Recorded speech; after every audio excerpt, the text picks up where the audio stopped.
따뜻한 감성, 차가운 이성, 정확한 분석이 함께합니다. 뜨거움과 따뜻함이 함께하는 시간, 신율의 출발 새아침.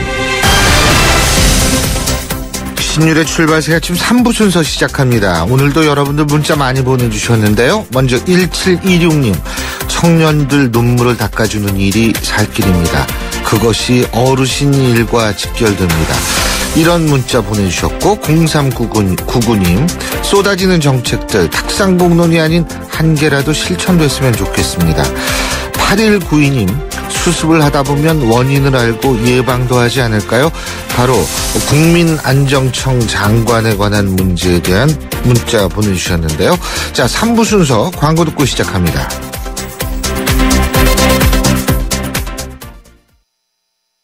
스물여덟 글자로 백성의 눈을 뜨게 하겠다. 세종대왕의 혁신적인 생각. 동서양을 융합해 새로운 문화를 만들겠다. 알렉산더 대왕의 창조적인 생각. 위대한 생각은 녹슬지 않습니다. 위대함을 향해 갑니다. 포스코.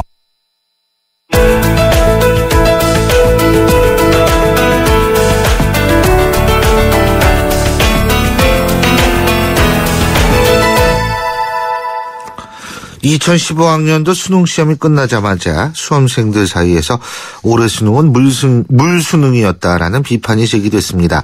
난이도 조정에 실패해서 변별력을 잃었다는 뜻인데요. 거기다가 지난해에 이어서 올해도 문제 오류 논란이 불거지면서 수능을 둘러싼 논란 더 뜨거워지고 있습니다. 이러다 보니까 교육계를 중심으로 수능 출제 시스템 개선의 필요성이 제기되고 있는데요. 한국교원단체 총연합회 안양옥 회장 연결해서 자세한 입장 들어보겠습니다. 안 회장님 안녕하십니까? 예, 안녕하십니까? 예.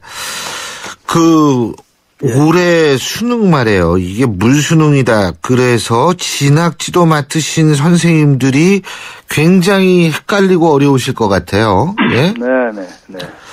이게, 말씀하시죠. 신 교수님. 예. 신 교수님도 계속 언론계에 계셨지만, 언론계에 계속 이 모든 이슈들을 다루시고 계시지만, 매년 제가 교총회장 5년째 매년 이 시점에서 똑같은 문제의식을 언론과 또 사회가 들끓고 있다가 또 그냥 가라앉으면 1년 동안 종이 지나갑니다. 그 기간 동안에 60만 그렇죠. 우리 수험생 고3이 되는 매년 60만이 되는 그 학생들과 학부모님들은 정말 그 수능의 스트레스 안에서 헤어나지를 못하고 있거든요. 맞습니다. 수능 자체가 갖고 있는 근본적인 그 평가에 대한 기본 본질을 찾아야 된다고 생각합니다. 잘 아시다시피 수능이라는 것은 과거에는 이제 예비고사라고도 했지 않습니까? 이게 아주 옛날에 그랬죠. 그게 원래 백투더 베이직 기본으로 돌아갈 필요도 있습니다. 이게 12년 동안 적어도 공교육을 받는 학생이 12년 동안 어떤 능력을 과연 갖추어 있는가 하는 그런 그 총괄적 평가거든요. 그래서 일종의 진단 평가가 돼야 됩니다. 맞습니다. 근데 이 자체가 대학 입시를 위한 현유적 능력을 각 대학이 획일적으로 그 점수를 하나의 척도를 대학 입학 척도로 도구화 되니까 문제가 되는 거거든요. 그렇죠. 그래서 도구화되지 않고 그 척도로 할 수 있는 여러 평가 방식이 있지 않습니까? 예를 들면 잘 아시다시피 고교 교육을 정상화하기 위해서 우리 내신을 좀 과도하게 제가 표현하면 중학교 내신도 필요하다고 저는 생각합니다.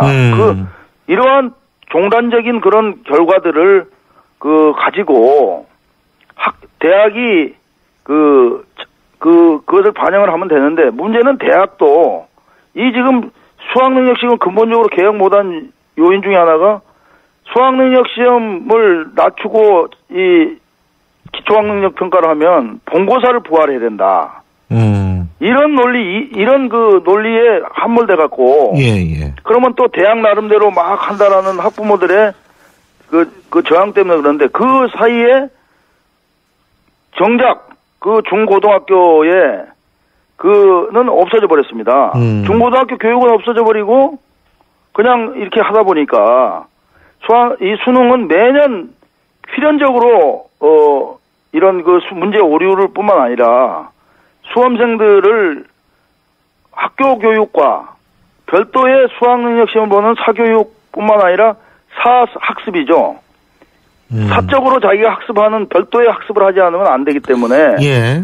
이렇게 계속 그 이제 쉬운 수능, 어려운 수능 이런 이제 논란이 프레임에 갇히게 되는데요. 예. 근본적으로 이거는 제자리 찾기를 해야 됩니다.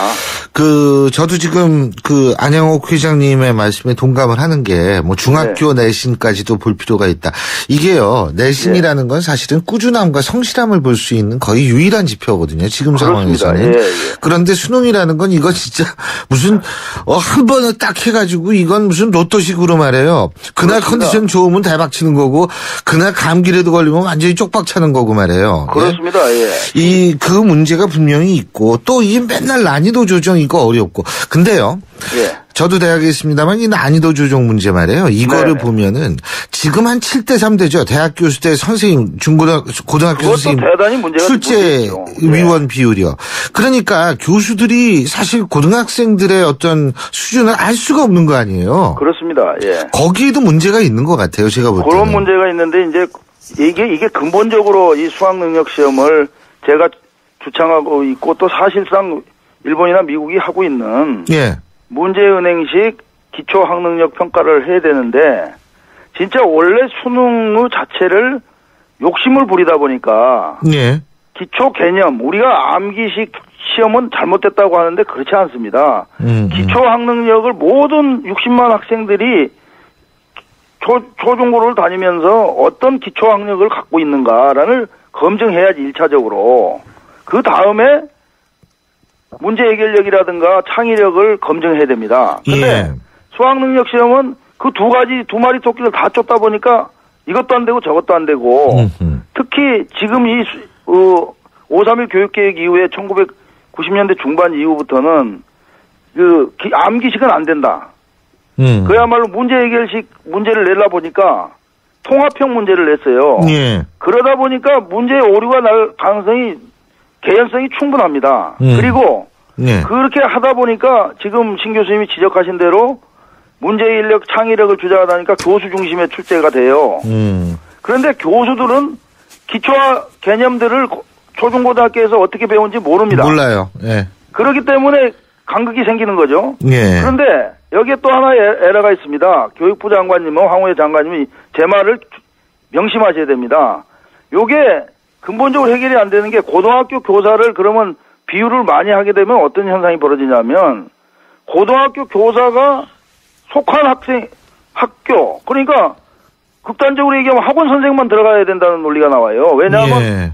그 학교 학생이 유리한 위치가 돼버리지 않습니까? 그래서 교수들을 투입하는데 그리고 교사는 검토위원 형태로 가는데 예. 이것 또한 정말로 그러니까 이제 검토위원으로 가니까 시험을 출제를 안 했기 때문에 모르지 않습니까? 예. 그러니까 이 지금 전 세계적으로 이 난센스입니다. 아까 신 교수님 얘기하신 대로 모든 수험생과 학부모들이 매년 이러한 로또식의 시험에 다 함몰돼 갖고 고등학교 교육은 완전히 공동화 현상이 벌어지고 고등학교에 수업을 잘 받은 학생은 예. 논리적으로 보면 수학능력 시험은 그냥 학교 수업만 잘 받으면 다 가서 잘 맞아야 됩니다. 예.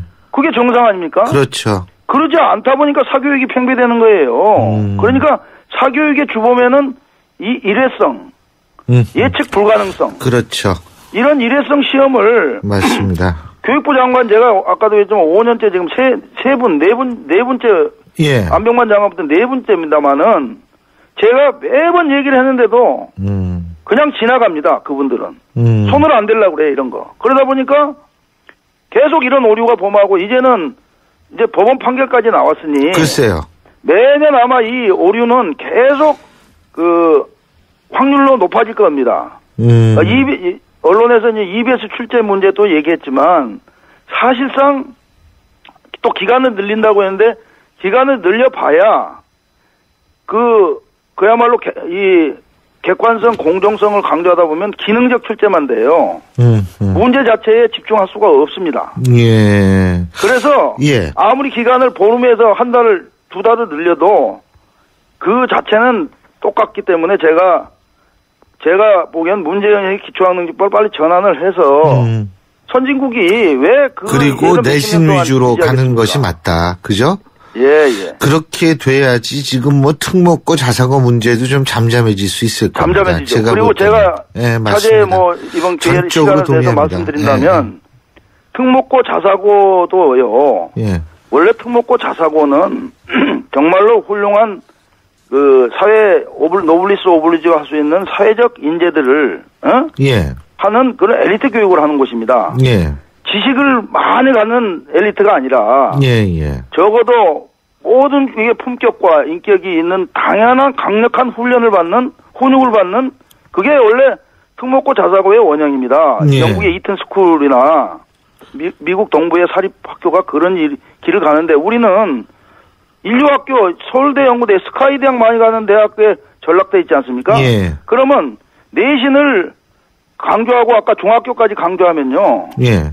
그렇게 되면은 그 과정 평가를 대학이 받아들이면 됩니다. 그리고 대학이 부족한 부분은 면접을 통해서 그 전공 분야의 면접을 통해서 일정 부분의 가능성을 측정해야 되지 않습니까? 예, 우리 신 교수님이나 저나 우리 딱 교수인데 보면 학생이 있다고 하면 그 전공 분야의 앞으로 가능성을 우리가 측정할 수 있지 않습니까? 그렇죠. 예. 그러나 그 과정도 그냥 독자적으로 개별 교수들이 그냥 하면 안 되니까 내신의 포트폴리오들을 바탕으로 측정하면 되는 거, 평가하고 선발하면 되는 거거든요. 예. 근데 지금은 모든 비중이 지금 수능에 가 있지 않습니까? 이번에 그렇죠. 오늘 신문 보니까 그래요. 수능을 이렇게 쉬운 수능 해놓으니까 지금 그걸 시니컬하게 긍정적으로 봤던데 학생들이 그 술집에 많이 안 나온다는 거예요.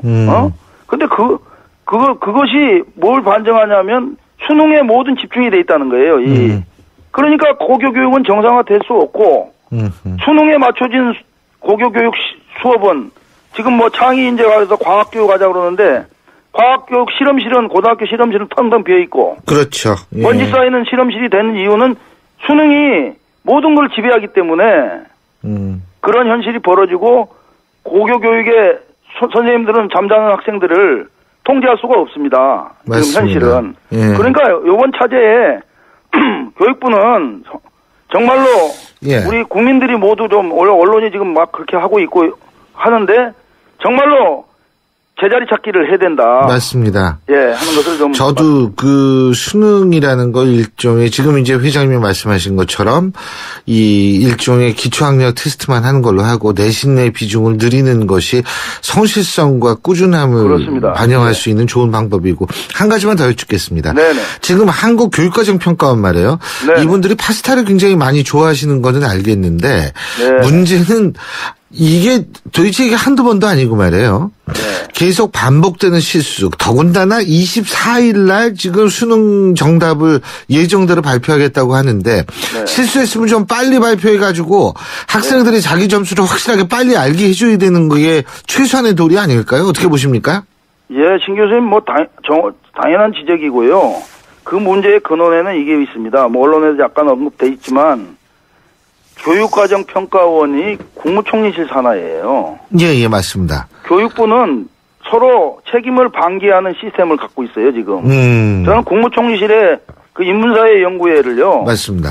해체해야 된다고 생각합니다. 그리고 각 그 연구기관을 그 연구소가 다 그 밑에 있잖아요. 예, 국책연구기관이. 예. 부처의 산하기관으로 하고 그러다 선진국 미국이나 다 그렇게 합니다. 예. 미국 교육부 안에도 다 평가원 다 같이 공동 체제에 있고. 예. 그래도 책임을 공유해야 돼요. 예. 행정부하고 연구 시스템 연구원이. 예. 근데 지금 분리가 되니까 연구원들은 그야말로 그 행정적 책임에 있어서요. 예. 좀 자유로워요. 그리고 이제 연구원장이나 이런 정무적 자리에 있는 사람만 이제 책임을 지는 형태가 되는데 저는 이거 대단히 잘못돼 있고. 예. 오히려 진짜 저희 교총이나 정교조는 뭐 법의 노조니까 놔두고 정교조와 교총 같은 전문직 단체를 그 그런 평가에 이 간접 참여 기관으로 해서 민과 예. 관이 그 실제 현장과 연구기관과 교육부가 삼각관계를 형성을 해야 된다고 봅니다. 그래야지 네. 감독도 되고 또 정책이 변화가 돼요. 예. 그런데 교육부 따로, 평가원 따로, 예. 우리 교원단체 이렇게 목소리 따로 이렇게 되니까 진정한 민주주의 체제 아래에 민관 협치가 안 되는 겁니다. 대통령께서 얘기하는 예. 협치에 하는데 협치에만 개념은 맞는데 실제 작동하는 오퍼레이션 시스템, 예. 실행 시스템이 없어요. 그래서 평가원은요, 예. 지금 그런 신속하게 대응하지 못하는 요인에도 아하. 이게 행정력이 미치질 않아서 그렇습니다. 예. 잘 알겠습니다. 오늘 회장님의 말씀을 잘 교육당국이 들어서 그리고 학부형들도 들어서 좀 이 수능 시스템이 아니라 대학 입학 시스템을 좀 바꿔야겠습니다. 정말 학부모님하고 학생이 제가 마지막으로 한 말씀만 드리겠습니다. 예측 불가능성인 이런 로또 아까 교수님 얘기했지만 로또식이 아니라 예측 가능한 맞습니다. 적어도 솔직한 얘기로 어떨 때는 좀 몸이 아프고 그래서 시험을 잘 못 보면 자기 있죠. 기본 능력을 갖고 있으면요 얼마든지 잘 볼 수 있는 그런 시험이 돼야지.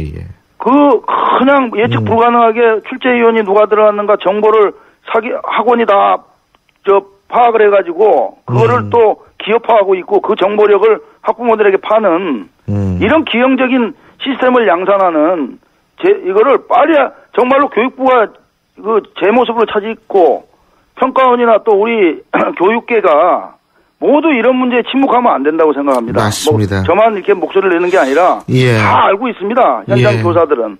말 없는 다수의 43만 교원들의 목소리를 교육당국은 정말로 인식하고 정말 이 국회 교육위원회도 말이죠. 뭘 정책 감시하는지 모르겠습니다. 잘 알겠습니다. 오늘 말씀 잘 들었습니다. 감사합니다. 네, 신 교수님 감사합니다. 예, 고맙습니다. 지금까지 한국교원단체 총연합회 안양옥 회장이었습니다.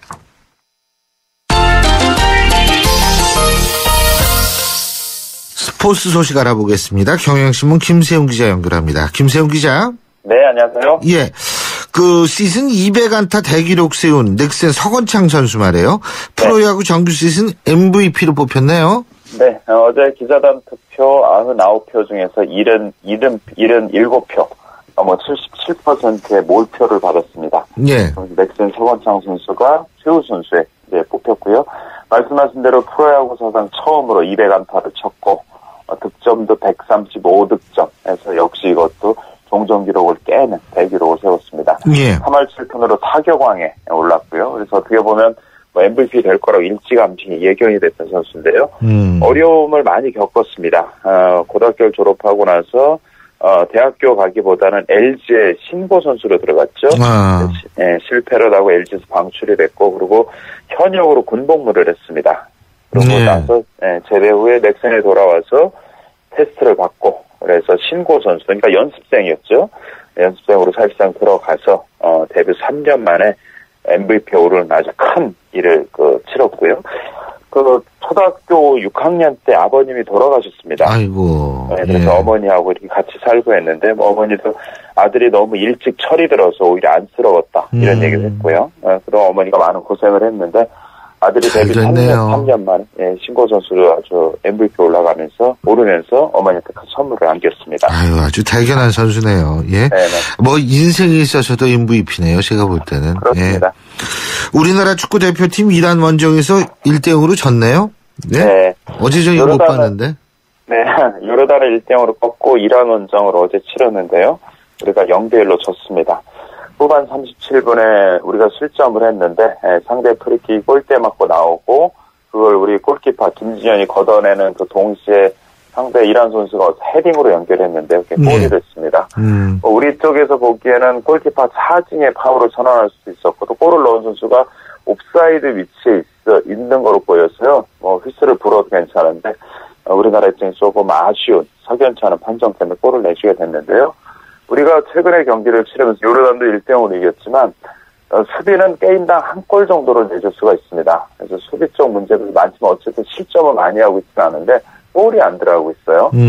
그래서 뭐 어제도 많은 찬스가 있었는데 골을 못 넣고 요르단도 우리가 1대0으로 이겼지만 적절한 찬스 속에서도 골을 한 골밖에 터뜨리지 못했으니까요.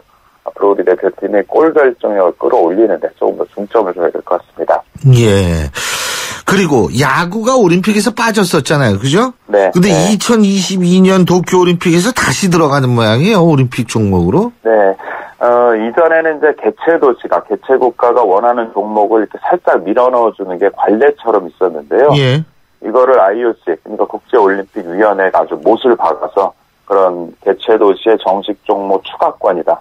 라고 해서 권리를 하나 줬습니다. 예. 2020년 올림픽은 도쿄에서 열리되는데요. 일본이 야구를 추가해달라고 정식으로 요청을 했고요. 이게 받아들여질 가능성이 상당히 높아졌죠. 예. 그동안 2008년도까지 베이징 올림픽까지는 정식 종목이 있었지만 이번에 런던 올림픽에서 빠졌고요. 야구가 8년 만에 올림픽 정식 종목으로 이제 복귀하게 됐고요. 우리도 뭐 계속 올림픽에서 금메달도 따고 뭐 동메달도 따고 했으니까 우리 입장에서도 뭐 메달 하나 딸 수 있는 종목이 늘어난 거죠. 예, 잘 알겠습니다. 오늘 소식은 여기서 줄이겠습니다. 고맙습니다. 네, 고맙습니다. 예, 지금까지 경향신문 김세훈 기자였습니다. 출발 새 아침은 청취자들의 참여를 기다립니다. 짧은 문자 50원, 긴 문자 100원의 문자 서비스 혹은 트위터 YTN 알스타트로 함께해주세요. 참여하신 분들 중 몇 분을 선정해 준비한 선물을 보내드립니다.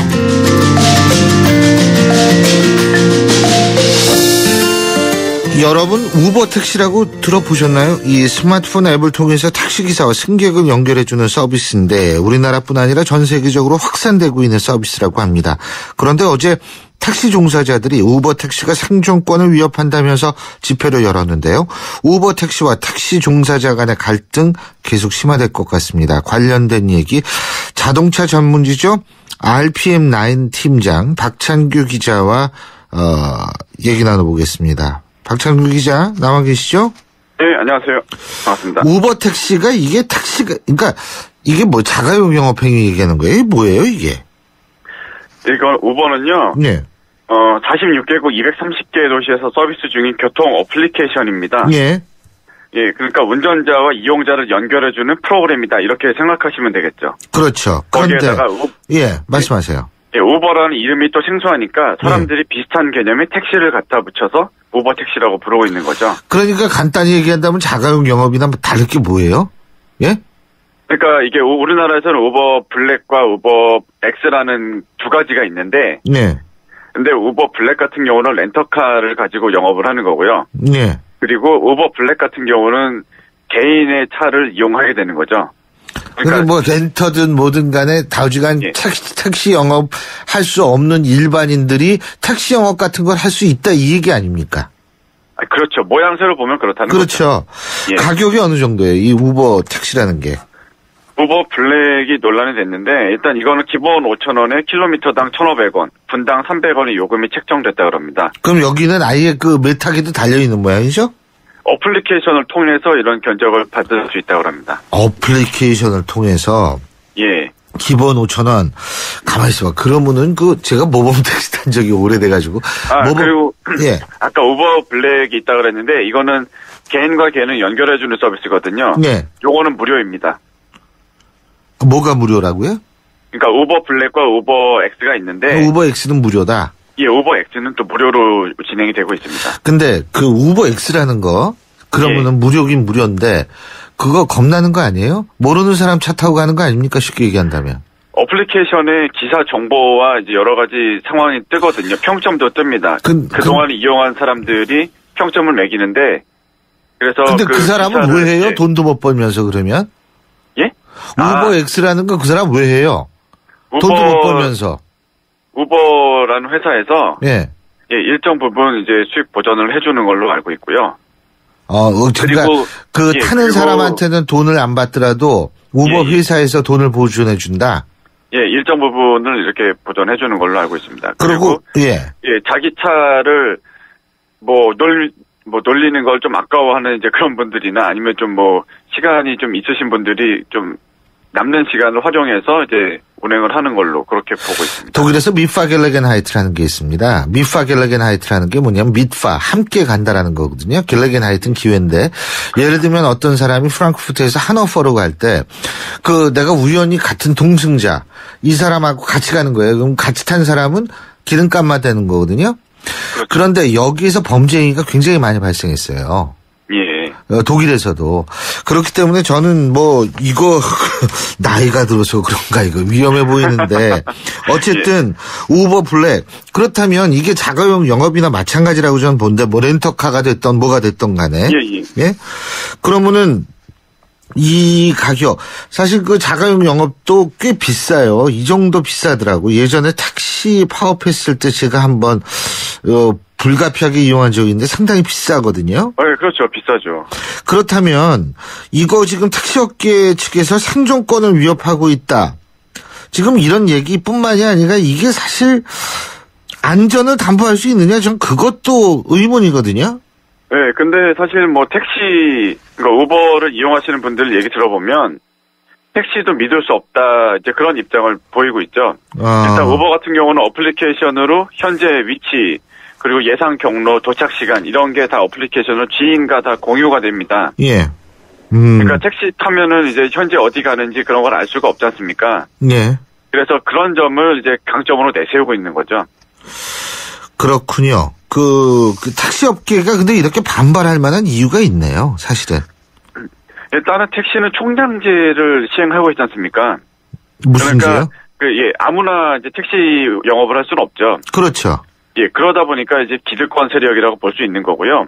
근데 우버 같은 경우는 택시와 유사한 영업 형태를 보이고 있으니까 이렇게 먼저 공들여서 이렇게 택시 면허를 따신 분들이나 이런 분들이 이제 억울해하고 있다 이렇게 보시면 되겠는 거죠. 그거는 사실 억울해하는 것뿐만이 아니고 국가에서 택시 면허를 주는 거 아니에요, 사실. 그렇지 않습니까? 그렇죠. 그래서 국가에서 면허를 준다면 주는 이유가 있어서 주는 거거든요. 예, 그렇죠. 그렇죠. 근데 우버는 그런 면허가 없이 하는 거 아니에요. 그렇죠. 일단은 우버 같은 경우는 운송회사가 아니라 이제 소프트웨어 회사다 이렇게 목소리를 높이고 있는 거죠. 차를 연결해줄 뿐 우리는 불법이 아니다 이런 입장이고요. 그리고 기사들과도 좋은 관계를 유지하고 있고, 그리고 미국 같은 46개국 230개 도시에서 지금 서비스를 계속하고 있는데 불법 논란은 있지만 이제 서비스가 중단된 사례가 없었고, 그리고 미국에서는 여러 주에서는 오히려 교통 네트워크 기업으로 인정받으면서 이제 긍정적인 이제 새로운 서비스로 인정받고 있다. 이런 점을 또 내세우고 있는 겁니다. 결국 그 논리는 국가에서 택시를 하나의 서비스업으로 인정을 해서 택시 면허를 발급해 주는데 그런 거 다 필요 없고 그냥 차 타면 된다 이런 논리 아니에요? 그게요? 그러니까 공유 경제라는 측면에서 그러니까 약간 그동안의 택시 서비스 이외의 것이 이제 새로 생겨나는 건데, 근데 일단 우버 같은 경우는 우리나라 먼저 들어온 게 우버 블랙이죠. 이거는 렌터카 회사랑 손잡고 서비스를 한 겁니다. 그리고 이제 최근 들어서 이제 우버 X라는 서비스가 생겨났는데 이건 또 변종 카풀 형태다 이러면서 이제 택시업계에서 강하게 반발하고 있는 상황이죠. 예. 아니, 근데 저는 여러 가지로 우리가 이제 편리함도 중요하지만 안전이 제일 중요하거든요. 근데 국가에서 면허증을 준 택시도 가끔 가다 보면은 운전사가 강도로 돌변하는 경우도 있지 않습니까? 가끔 가다가 만에 한 명, 항상 예외는 있는 거니까. 하지만 면허도 주지 않은 우버라는 거는 이거는 어느 누구도 검증이 안 되는 거고 검증된 사람이 하는 것도 아니고 이렇게 되면 승객들이 범죄에 노출된 확률도 굉장히 높은 거고요. 택시보다 제가 볼 때 서너 배, 10배 정도 높을 수 있다라고 보거든요. 그렇죠. 근데 그런 거는 그런 상황 같은 경우는 모르는 거지 않습니까, 사실. 모르죠. 네, 일단은 택시 같은 경우가 안전할 수 있다고 보지만, 근데 우버 측 같은 경우도 이제 반대로 이제 철저하게 면접을 통해서 기사를 검증을 하고 그리고 이제 이용한 사람들이 평점을 내리니까 우버도 안전하다 이런 식으로 논리를 펼치고 저는 솔직히 평점 말씀하시는데 네이버나 다음이나 이런 포털 사이트의 평점 그거 누가 믿습니까?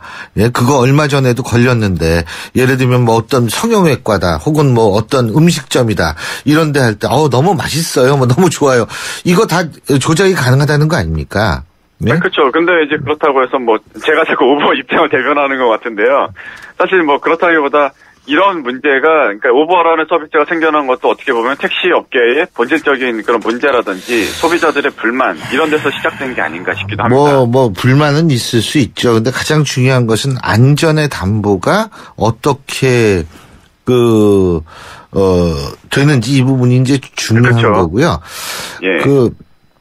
2661님. 그러니까 탑승객의 보험이라든지 이제 그런 부분까지도 이제 철저하게 좀 더 보완돼야 될 것 같고요. 예. 그리고 말씀하신 대로 이제 안전. 그게 가장 중요합니다. 저도 우버를 이제 취재를 하면서 가장 중요한 게 안전이었거든요. 예. 그 부분이 어떻게 되는지 이제 가만히 또 생각을 해보니까 반대로 택시도 사실 위험한 부분이 분명히 있지 않습니까? 하지만은 그거는요. 이 정부에서 일단 면허를 발급했다라는 정부를 일단 신뢰한다는 차원에서는 좀 문제가 다른 것 같고요. 제가 볼 때는. 예. 4671님이 이런 얘기를 하셨어요. 다양한 교통수단이 생긴다는 건 시민들의 입장에선 편한 겁니다. 이런 얘기를 해주셨고요. 그리고 우리 김혜민 PD 좀 위로 올려주세요. 2661님. 우버가 자가용 택시 영업행위이지 뭐가 정당한 면허로 영업하는 겁니까? 이런 글을 올려주셨고요. 9474님. 우버 운영 회사가 세금 내나요? 이런 질문을 해주셨습니다. 근데 어쨌든 세금도 중요하고 다 중요한데 제가 볼 때는 안전, 그 안전은 누가 담보하고 누가 검증하고 이런 부분이 저는 굉장히 중요한 부분이라는 생각이 드네요. 그리고 사실 얼마 전에 그 자가용 택시 행위 적발이 됐는데 운전하시는 분들이 전과가 상당히 많더라고요. 그 경우는.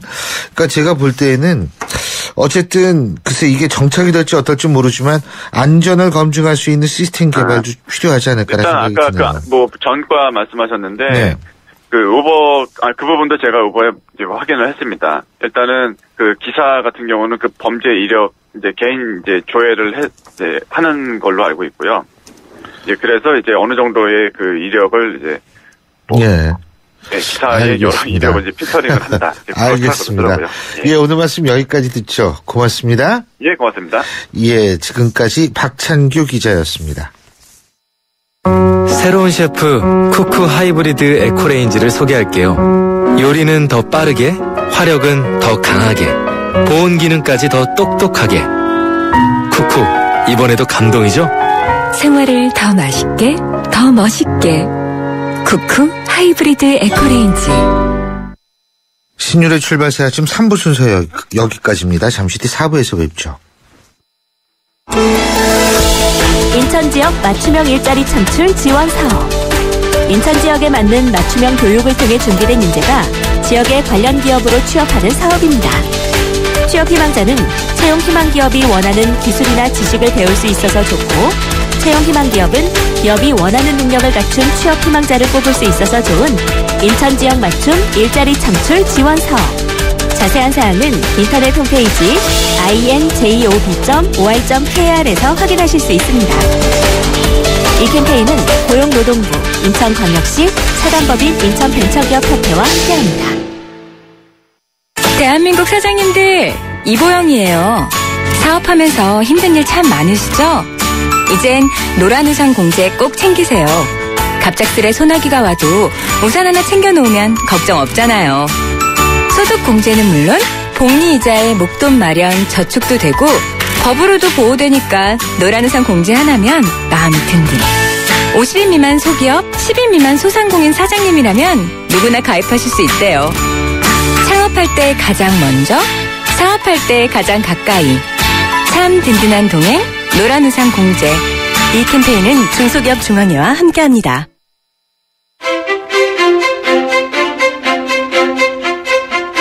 여러분은 지금 신율 교수가 진행하는 출발 새 아침을 듣고 계십니다.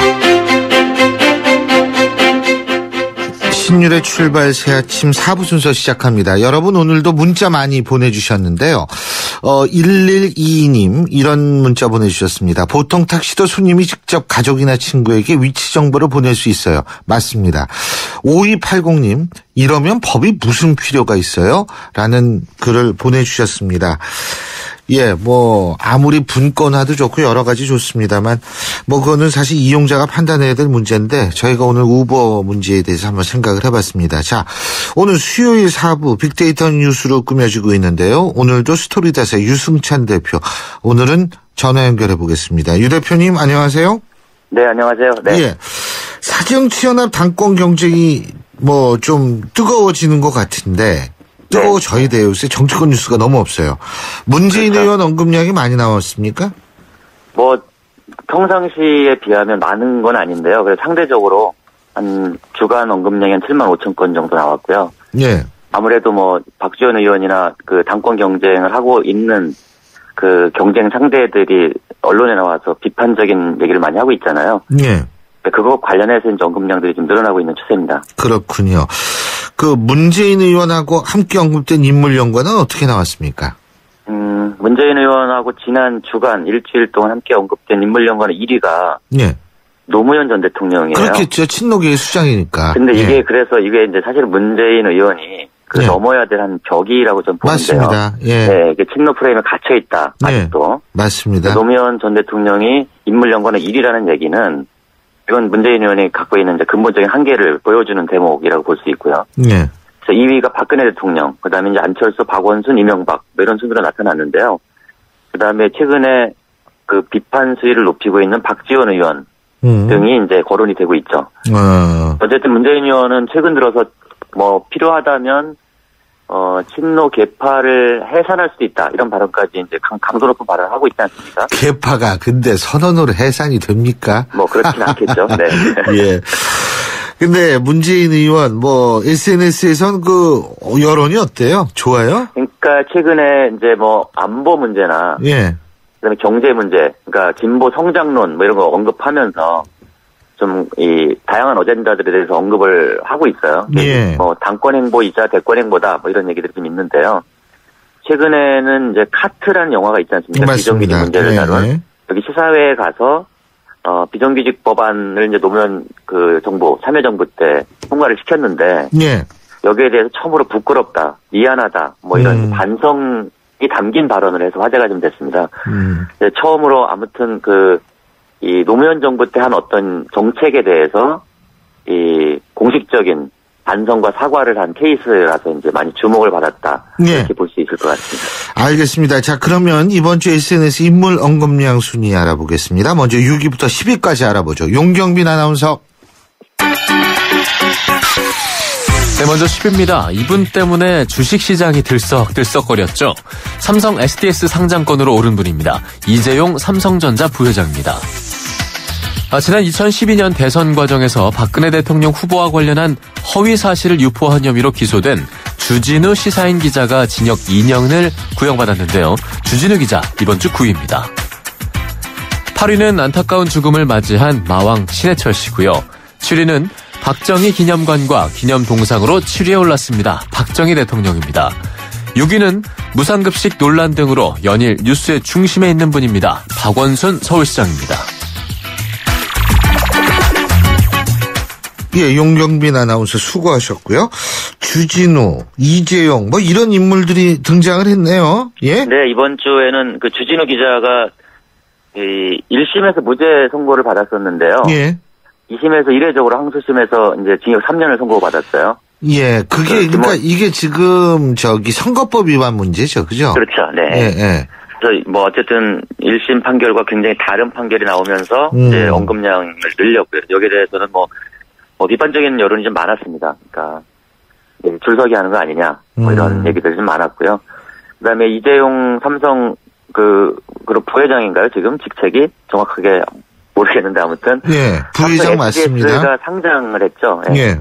상장을 하면서 그 3남매가 5조 원에 가까운 그 시세 차익을 올렸다. 뭐 이런 얘기들이 좀 비판적으로 언급이 되고 있습니다. 그러니까 시세 차익 전체적으로 보면 그러니까 상장하자마자 2배 됐는데 뭐.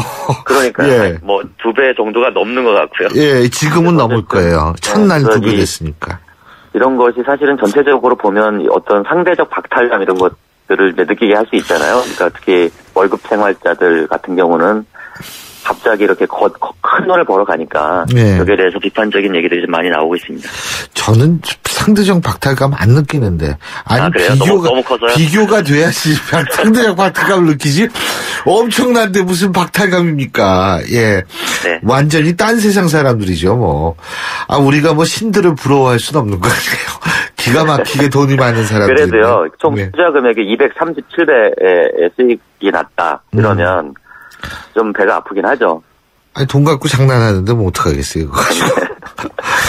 예. 자, 그러면 1위부터 5위까지 또 알아볼까요? 용경빈 아나운서. 네, 먼저 5위는 당권과 관련된 뉴스로 언급량이 상승한 분입니다. 문재인 새정치민주연합 의원이고요. 4위, 이번 주에도 우리 곁을 떠난 안타까운 분이 있었습니다. 폐암으로 63세의 나이로 사망한 분인데요. 누굴까요? 퀴즈로 남겨두겠습니다. 3위, 2위는 전직 대통령이 나란히 차지했습니다. 노무현, 이명박 대통령입니다. 그리고 1위는 이번 주에도 변함없이 박근혜 대통령이군요. 지금까지 이번 주 SNS 인물 언급량 순위 알려드렸습니다. 용경빈 씨입니다. 예, 용경빈 아나운서 수고하셨고요. 4위, 뭐 이 4위 누구든 다 잘 아실 겁니다. 네, 우리 네. 영원한 공주라고 불리는 탤런트 김재욱 씨의 이 별세 소식 아니겠습니까? 그렇죠? 네, 맞습니다. 예, 너무 안타까운 소식인데요. 예. 근데 이게 어떻게 11월 달 10월 말, 이게 연예계에서는 11월 괴담이라는 얘기가 있지 않습니까? 네네, 그렇습니다. 근데 10월 말에 신해철 씨가 또 별세를 하시더니 이제 김자욱 씨도 세상을 뜨셨어요. 이거 참 안타까운데. 그래서 마왕에 이어 공주까지 별세를 했다, 뭐 이런 얘기들이 이제 안타까운 얘기들이 좀 많이 나오고 있고요. 네. 김자욱 씨 같은 경우는 좀 갑작스럽게 돌아가셨잖아요. 예. 그러니까 어떤 그 전에 어떤 예고 절차가 많지 않고 예. 갑자기 돌아가셔서 더 많은 사람들을 안타깝게 했어요.